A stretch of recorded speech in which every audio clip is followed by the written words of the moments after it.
Welcome to Online Offscript, where we discuss trending topics and all things new on the internet. I'm your Knit, the Senior Social Media Director. And I'm Myrene Mashai, the Business Development Director. This week, we are talking about how to build a career as a freelance writer. Our guest today is Mackenziwe Filson, freelance food writer and digital producer. Mackenzie is featured in publications such as Punch, The Kitchen, Delish, and many, many others. She focuses on food and beverage blogging and is an experienced ghostwriter in the space. Thanks for joining us, Mackenzie. How are you? Doing pretty good. It's a Friday, so feeling The optimistic best. to really bring it full circle. There you Yeah. go. Love that. So, you're here to talk about life as a freelance writer and what you do. So, can you tell us a little bit about that? Yes. So, I mean, I'm somewhat a baby freelancer, but I also kind of jumped into it all at once. About a year ago, I actually got all of my clients in the same week, which I don't think is normal, but I got really lucky. Um, yeah, and kind of sort of fell into it. It was, sort of finding that other jobs weren't really for me. I mean, like traditional 9 to 5s, and even just, those even just set schedules and set people I work for, just wasn't quite working. So, sort of, you know, figured out how I could do something different for myself working wise. So, Did you just decide, I'm done with the 9 to 5, I'm going to freelance and then go out and just immediately secure a bunch of clients? Or were you in the 9 to 5 life building a freelance portfolio of clients and then jump it ship? was a bit of a mix. I think I had kind of gotten fed up, sort of. So I had taken a new job, started it, which, you're like, oh no, I started a new job and I really don't like it. And so I made the decision to be like, I won't be doing this. I'm going to move. I took a job in California, which I love California, but it was very expensive.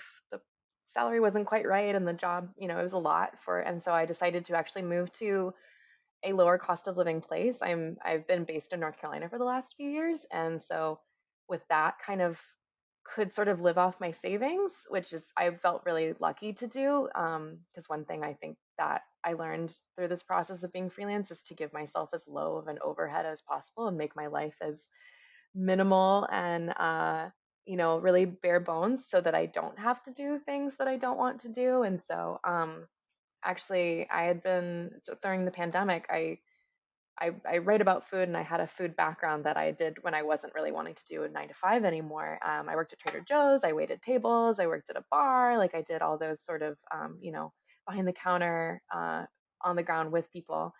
And weirdly enough, I didn't realize that people like to click on like 10 best Trader Joe's articles, and um, got into sort of a Facebook group for food writers, found that someone needed someone to write about cheese, which I have a weird knowledge of, and a Trader Joe's knowledge. And she was my first assigning editor and just started giving me more articles. And then from there, other people saw my stuff. And then you're kind of just slowly building. And then probably maybe like 3 or 4 months into just working with her, I kind of got some ghostwriting clients, and I have like more of a part-time but like staff contractor freelance gig. So I kind of have two or three usually throughout the month that I'm writing for right now. So but yeah, it was a slow process, and it wasn't easy, and it kind of happened without me really being super diligent about it.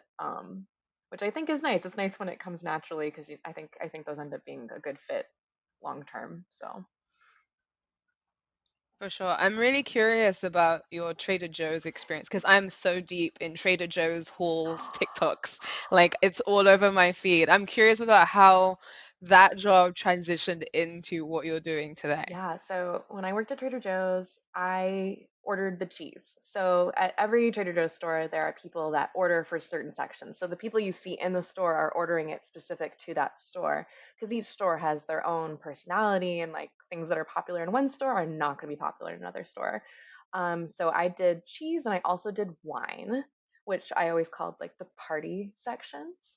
And I always loved that part of the store specifically because you're getting like the most fun people, honestly, like the most fun questions. Like those are the people that are there for to have a good time in cheese and wine. So whereas like in produce, you might get the more not as fun questions to Health answer. Yeah, conscious. health conscious, or even just kind of like, do you have better strawberries in the back? Like those kinds of questions. And so cheese and wine was so much fun. So I would order both for my store, which, is like in suburban North Carolina. So that's also very specific. But yeah, I mean, you get to know a lot of the inner workings of Trader Joe's, and I think it's kind of interesting what people think is like tea to be known about Trader Joe's. But yeah, I was a That's nerd. tea for me. Yeah, I mean, I was a nerd when I was there, so I always read like all of the different, every product has like a different information sheet, and it'll tell you like where it came from, like the people that made that product. And so I got really nerdy and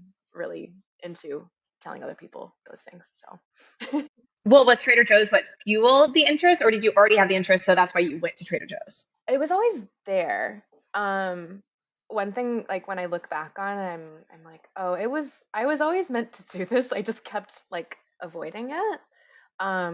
Because in college I studied publishing and writing.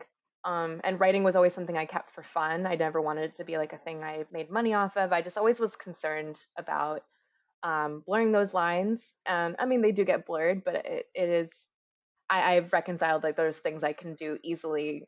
I don't know. It's like a different part of my brain can kind of be like creative rather than like more like strategy wise. But yeah, in college, I did a publishing program in my magazine class. It was a food magazine. We got to pitch our own things. I pitched a food magazine.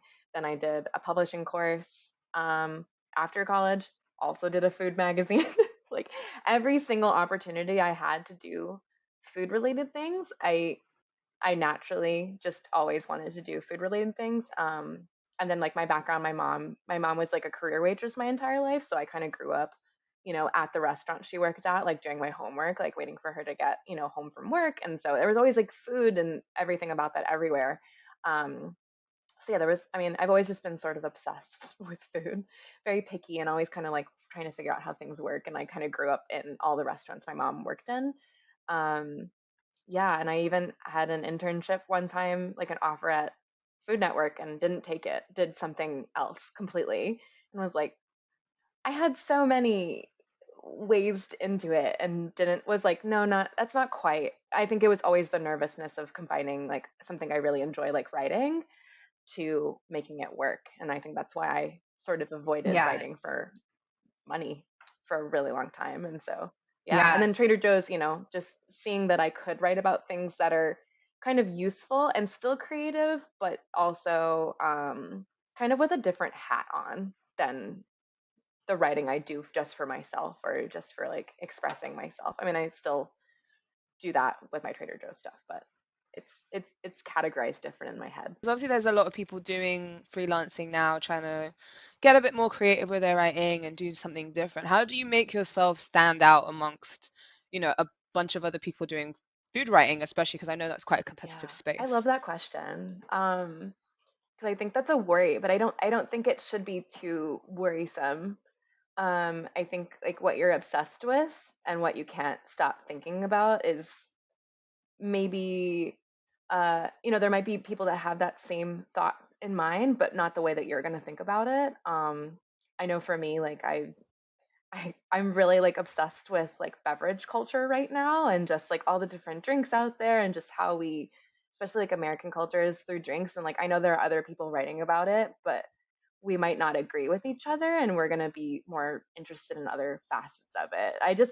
For me, like with publishing in general, I think there's so much pressure to have all the ideas all at once. But no one's going to think about it the same way that you are. So I think if something feels like a little weird for you or you're like, "Oh, is anyone talking about this?"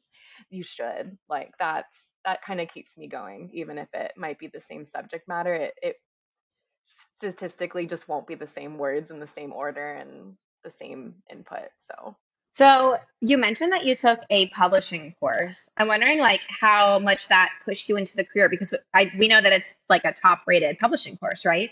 Yeah. It definitely, it's for me, it felt very practical. And it gave me like a lot of information I still like love to, give my friends because publishing is sort of strange. It feels like it goes one way, but it actually goes in a whole other way. just like how that industry works in general. I think people are always a little bit confused by. Um, I loved it. It was like book camp. And for me, I loved school. I loved taking notes. I loved like sitting in a place and like being able to, kind of nerd out with people. And it was 100 other nerds.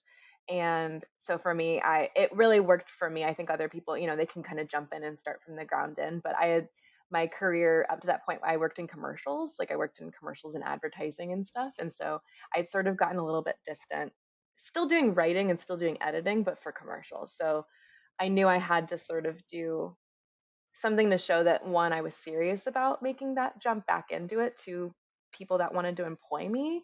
Because I also lived in LA at the time, so it was not really where publishing is happening.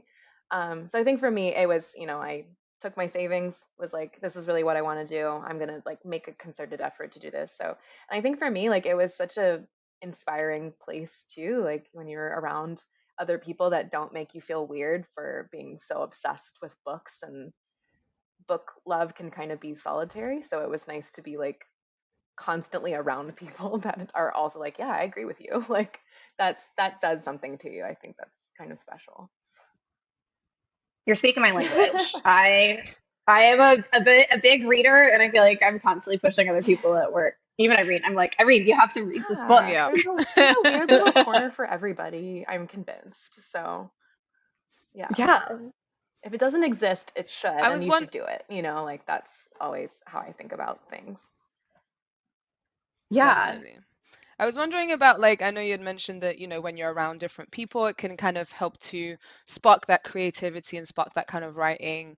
But what advice would you give to somebody who's kind of in a rut and might have writer's block? I would imagine with freelancing, it can feel a little bit siloed, Yeah. especially if you're like on your own. So what kind of advice would you give for people who are stuck in that kind of writer's block? Yeah, I sort of, not to like diminish writer's block, but I think for me, you just got to do it. It's like, it sounds like cliche, but like, I really will actually set a timer for myself and just sit there. And I'm like, this is when it has to happen.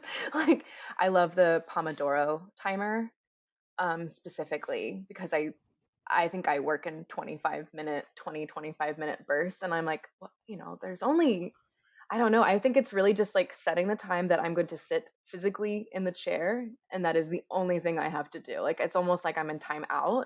So I really, with writer's block, I just kind of refuse to let it take up too much space as a concept, because I think once you're like, oh, I have writer's block, it becomes like a part of you, and it really can just be like a temporary Mhm. thing. I also feel like a lot of other activities also count as writing. Like for me, like one of my old mentors, she would always be like, you might just be like in your like lying fallow phase, like kind of like a field that hasn't quite like isn't ready for harvest yet. Like the seeds are there, you're like collecting information, but it just might be like your lying fallow time. Like you're kind of you're getting ideas that later everything will kind of like cook a little bit and then you're ready. So sometimes not writing is Yeah, I would writing. imagine, especially I would imagine being a food writer, it's like, let me try a new meal, let me try a new restaurant, Yeah. get inspired that way. Hmm. I feel No. like that's a great way to get inspired to write. Yeah, no, and I think like you sometimes have to be like, I would call it, this is not a this is not a technical term, but I'll be like, you have to be like kind of the strict parent to yourself and be like, no, you're not doing that today. Like I have a really like scary cookbook collection. Like they're the only books I buy anymore, because fiction and nonfiction, I just only have cookbooks now. It's good for budgeting too, because I'm like, no, only cookbooks. Those are the only ones I buy. But I will just be like, no, you're trying like, you know, 2 or 3 different recipes this week. Like just buying different, because I'll get into food ruts. That's actually mostly the block I'll have is with food and trying new things. I think that's actually where my writer's block will come in, is just being like, oh, you've been eating the same like 5 meals for like the last month. It's time to, you got to buy different, you got to do different stuff.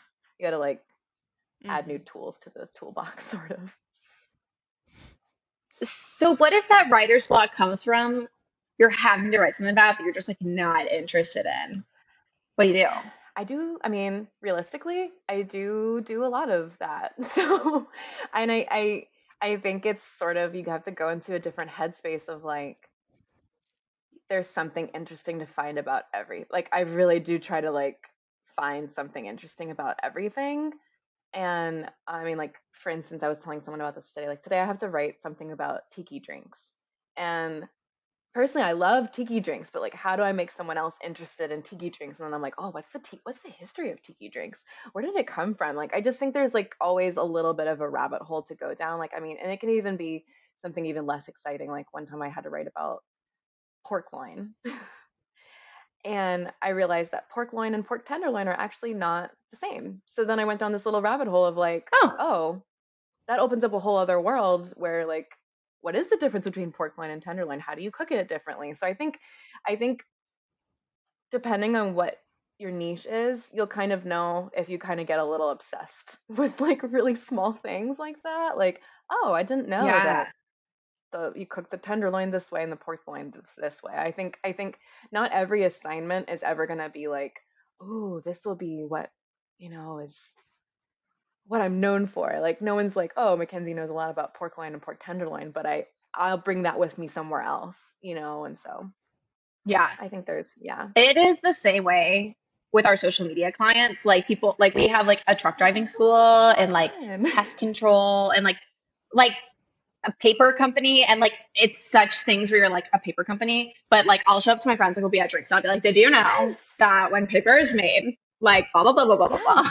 No, I mean The Office is about a paper company and we all watched that. And I honestly personally when you said truck driving company, Yeah. I'm like, "Oh my God, what's their deal?"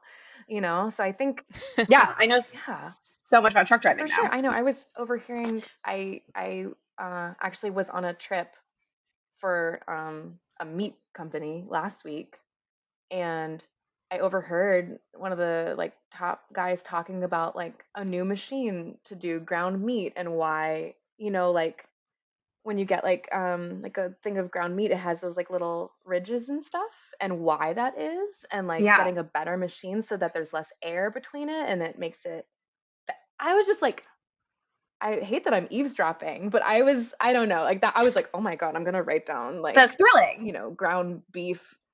Like I can't remember the technical term he used. It was such a cute little word to describe like those sort of Like the the waviness waviness. of ground beef. So I think especially Yeah. for me, when I left college, I really actually wanted to be a comedy writer. Like I wanted to write for SNL. And for me, I just kept pushing it to the point where I didn't enjoy it anymore. Like did not enjoy sitting Yeah. down being like, it has to be funny, it has to be this. And I think that kind of delayed me in a way for actually finding what I'm truly obsessed with, which is like food and drinks and restaurants and even weird TikTok recipes and stuff. So I think I think that um happens to a lot of people. Like college makes you be like, all your professors are like, well, what do you want to do? Like, what are you working mhm, towards?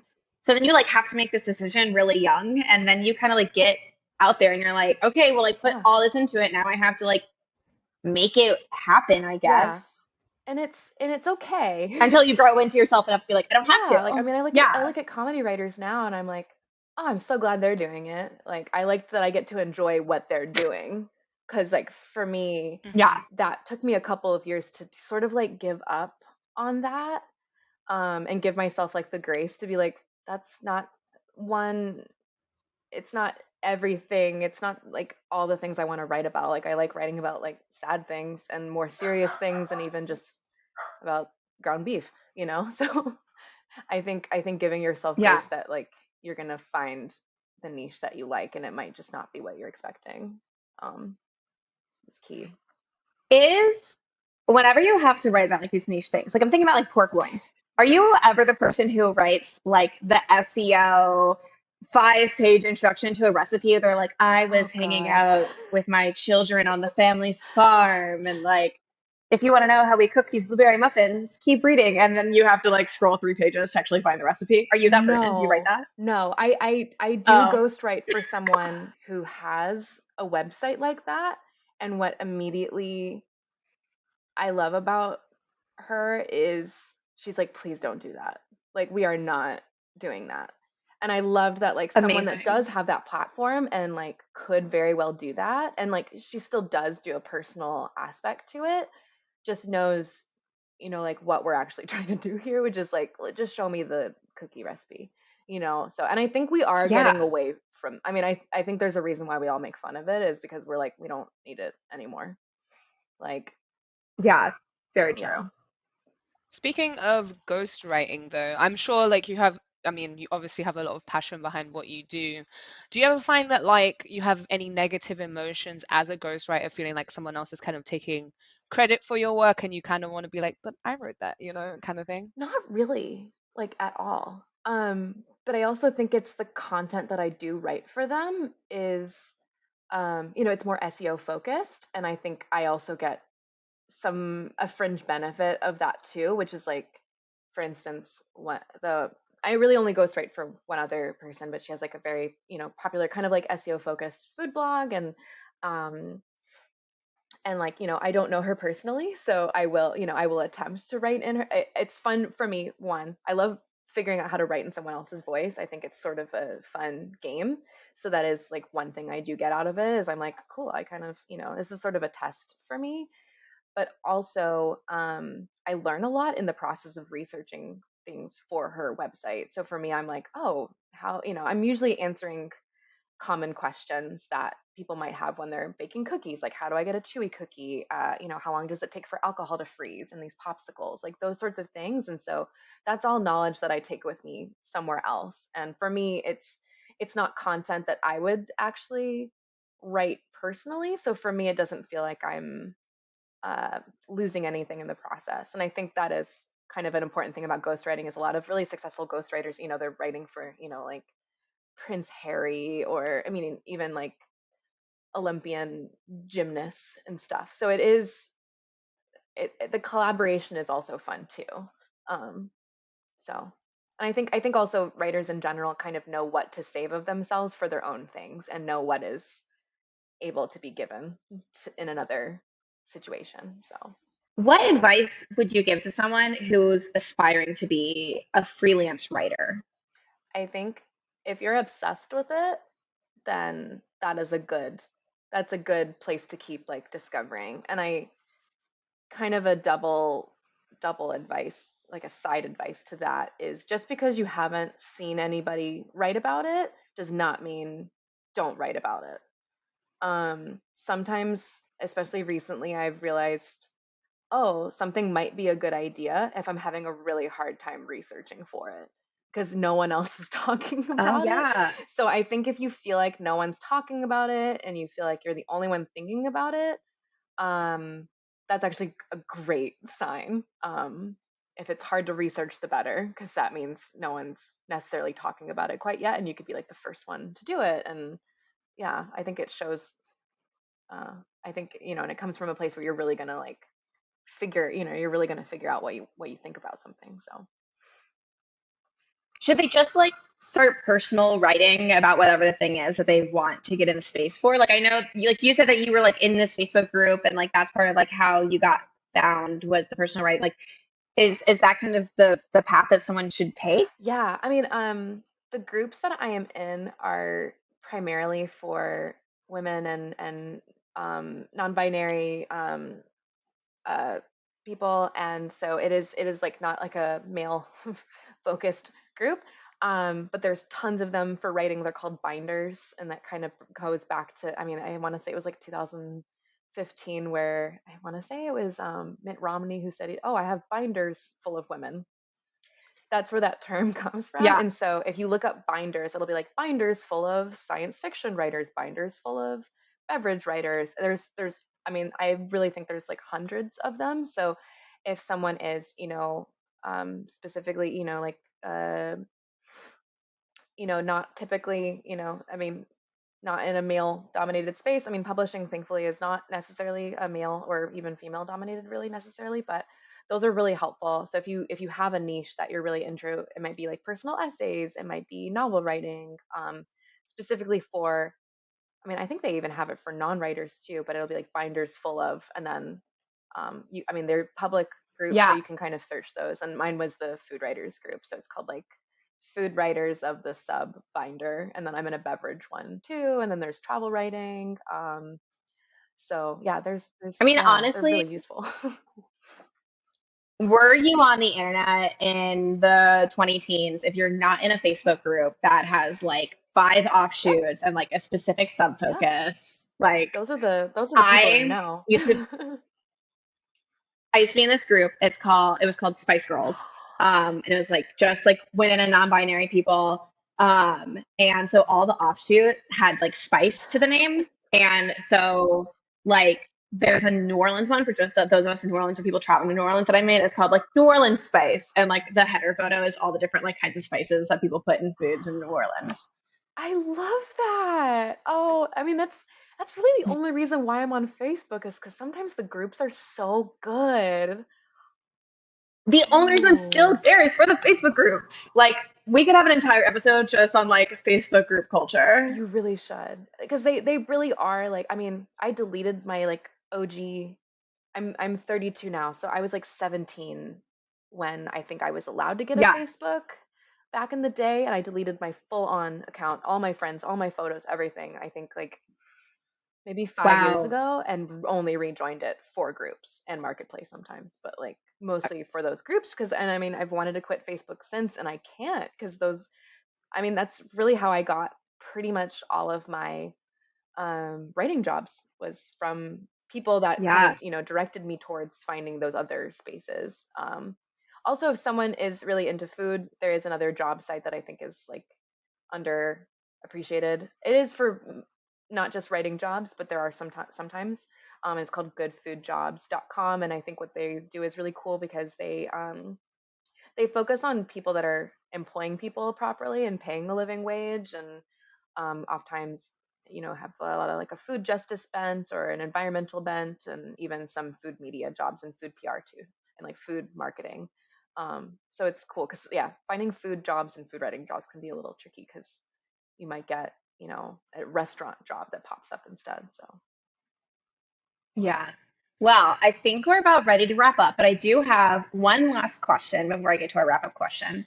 Do you have any books, podcasts, blogs, or anything that you just as a food appreciator, not for someone who wants to write about food or do food professionally, but just as someone who enjoys food, any bits of media that are like, this is great. so many. I love, oh God, what's it called? Splendid Table. Like when it comes on Sunday and I put it on in my car, it makes me feel really cozy. It's like the public radio food, and they always do something really cool. Publication wise, oh God, that's such a good question.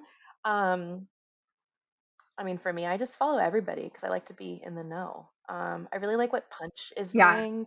They are a drinks focused website, and as a beverage nerd, I always feel like I learn something from them. I also love Maintenance Phase. It's actually sort of more of a diet culture, food culture bent, and I think what they're doing is really cool too. That's a podcast, so yeah, it's off the top of my head. Irene, you're also a foodie. I Do am you a have anything to big add? foodie. Um, do you know what? Have you ever seen Four Levels on YouTube? It's like one of my favorite YouTube shows. No. And essentially it's they'll take a recipe, say it's tacos, and they'll have like an amateur chef, like someone who's a bit more advanced, someone who's a full-blown like professional chef, and a food scientist. Or like the first three will make the food, and then the food scientists will like critique the food and why one I have thing to. or one technique was better than the other. It's amazing. It's my favorite thing, and it's really like, just chill. It's like not so serious. It sounds Yeah. serious because there's a scientist in it, but it's super chill and it's a really, really good show. And sometimes they'll have an episode where their professional chef will swap ingredients with a like amateur cook, and they'll have like these really fancy ingredients to make this dish, and then they'll give it to the amateur cook who has to actually make it, and then the amateur cook will give them normal ingredients, I and then love the chef will that. have to make it I love fancy. that It's an so amazing show. much because I mean, I love food science too. Like if I ever, I love school. If I went back to school, I would probably do like food science because it's strange. It's very strange, and I think there's something to be said about why the food you buy at the store tastes different at home and restaurants and stuff. So I'm gonna check that out. Definitely. I have two books that I want to shout out. One I actually haven't read, but my nutritionist recommended. It's called Food Fix. It's like a lot of sciencey background to like environmentalism, the health of your body, all this different stuff, and how like the food that we consume and like how we get the food matters and all that. It's nonfiction. Second Nice. is fiction. I've recommended it to Irene already, but Mackenzie, I'm recommending it to you as well. It's called Mame. I think the author is Jessica Oh, George. yes. It is about, have you read it? I had like the early copy on my Kindle. I just haven't had a chance to look at it, but You the premise of highly it, recommend. My book club just read it. yeah. Yes. And as someone who turns to Facebook groups clearly for like questions and stuff, this character does a very similar thing. Google is her best friend and confidant. So it's very funny. Ooh, Um, okay. and food is like a theme throughout the book. She goes and works at a food publisher, like a publishing place that focuses on like cookbooks and stuff. Oh, So fun. any foodies who love to read who are listening to this podcast, Mame, check it out. Thank you. I love Nice. this exchange. We're all about the value here on the Offscript. Yes, All right. Well, thank you so so much good. for joining us, Mackenzie. If there's anywhere that people are interested in either working with you or asking questions, reaching out, where should they do that? Goodness. I am on Instagram. My handle is, it's a long story. It's like I was a German nerd in high school, and it's my German nickname because it's German wordplay. But it's Cute. Mackenzie, which if you took German in high school, you'd think it's funny, but most people don't. But it's Machensie, which is not how my name is spelled. But and then my website is macfilson.com. Love it. Thank you so much for joining us, Awesome. Thank you all so Mackenzie. much. Thanks for joining us today, and be sure to subscribe and rate the podcast. If there's anything you'd like to hear us discuss, please reach out on Instagram, Facebook, or LinkedIn. And as always, stay optimistic.